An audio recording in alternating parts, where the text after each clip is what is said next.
Assalamu alaikum and hi everyone. Welcome back to another episode of ARB Recipes. ARB Recipesல இன்னைக்கு நம்ம பார்க்க போறது கறி வடை. இலக்கறி ஸ்பெஷலான இந்த கறி வடை எப்படி செய்யலாம்னு பார்க்கலாம் வாங்க. முதல்ல ஒரு பேன்ல 2 டீஸ்பூன் அளவு எண்ணெய் சேர்த்துக்கோங்க. எண்ணெய் சூடானதும் ஒரு சின்ன துண்டு அளவு பட்டை சேர்த்துக்கோங்க. அடுத்து மட்டன் இது கூட சேர்த்து 1 டீஸ்பூன் அளவு இஞ்சி பூண்டு விழுதையும் சேர்த்து அதோட பச்சை வாசனை போகிற வரைக்கும் நல்லா வதக்கிக்கோங்க.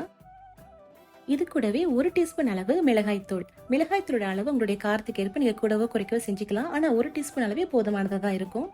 இது கூடவே 1/4 டீஸ்பூன் அளவு மஞ்சள், ஒரு 1/4 டீஸ்பூன் அளவு சீரகத்தூள். இந்த மசாலாக்கள் எல்லாத்தையும் சேர்த்து நல்லா வதக்கிக்கோங்க. மட்டன்ல இருக்கிற ஈரத்தன்மை ஃபுல்லா போகணும். நல்லா ட்ரை ஆகிற வரைக்கும் மட்டன் நல்லா வதக்கிக்கோங்க.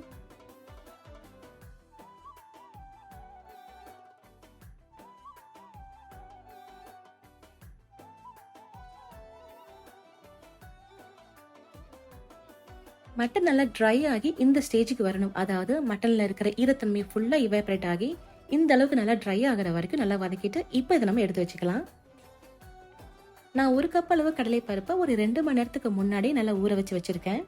இது கூட சேர்த்து அரைக்கிறதுக்கு ஒரு சின்ன துண்டு அளவு இஞ்சி, அதை நல்லா பொடியா நறுக்கி வச்சுக்கோங்க. கூடவே ஒரு பெரிய சைஸ் அளவு வெங்காயம், ஒரு பச்சை மிளகாய், இதையும் நல்லா பொடியா நறுக்கி வச்சுக்கோங்க. இப்போ இதை நீங்க ஒரு மிக்சியில சேர்த்து நல்லா கொரப்பா அரைச்சு வச்சுக்கலாம்.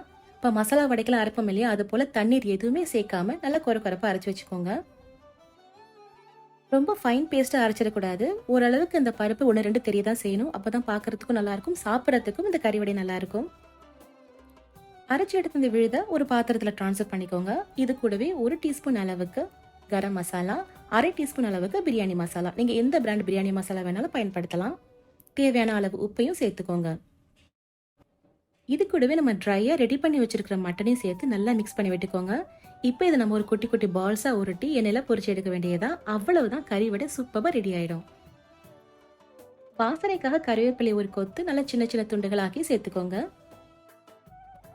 இப்போ நீங்க பாத்தீங்கன்னா இந்த விழுது ரொம்பவே ட்ரையா இருக்கும். நம்ம தண்ணீர் எதுவுமே சேர்க்காம அரைச்சதுனால 1-2 பருப்பு அங்கங்க இருக்கும், நல்லா ட்ரையாவும் இருக்கும். அதனால உங்களுக்கு ஈஸியா இருக்கும் இதை பால் பண்ணி நீங்க எண்ணெயில போட்டு பொரிச்சு எடுக்கிறதுக்கு.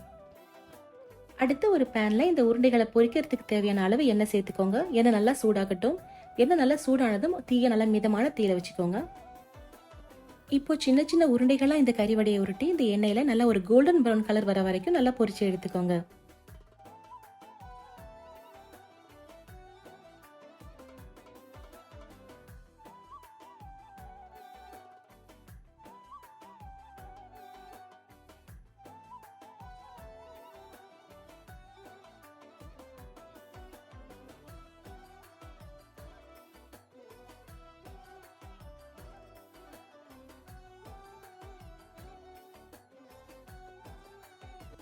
மறக்காம அடுப்ப மிதமான தீயிலே வச்சுக்கோங்க. இல்லாட்டி உள்ள வேகாது, வெளியே மட்டுமே கரிஞ்சு போயிடும்.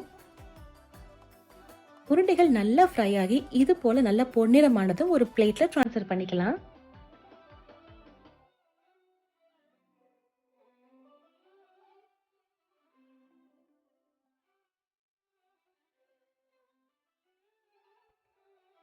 அவ்வளவுதான், நம்மளுடைய சுவையான கீழக்கறி ஸ்பெஷல் கறி வடை இப்ப சூப்பரா ரெடி ஆயிடுச்சு.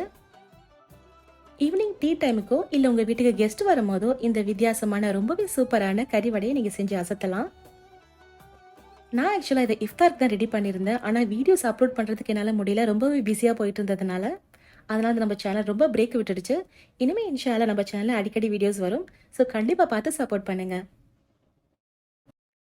இது வரைக்கும் நீங்க ஏஆர்பி ரெசிபிஸை சப்ஸ்கிரைப் பண்ணலன்னா இப்பவே சப்ஸ்கிரைப் பண்ணி நோட்டிஃபிகேஷன் பட்டனையும் ஆன் பண்ணி வச்சுக்கோங்க. அப்போதான் என்னுடைய புது புது அப்டேட்ஸ் எல்லாமே உங்களுக்கு உடனுக்குடன் கிடைக்கும். இந்த வீடியோ உங்களுக்கு பிடிச்சிருந்ததுன்னா please like and share with friends and family. And இன்ஸ்டாகிராம்ல மறக்காம arb.recipes நம்ம பேஜை ஃபாலோ பண்ணிக்கோங்க. உங்களை நான் சீக்கிரமாவே சந்திக்கிறேன். தேங்க்யூ ஸோ மச் ஃபார் வாட்சிங்.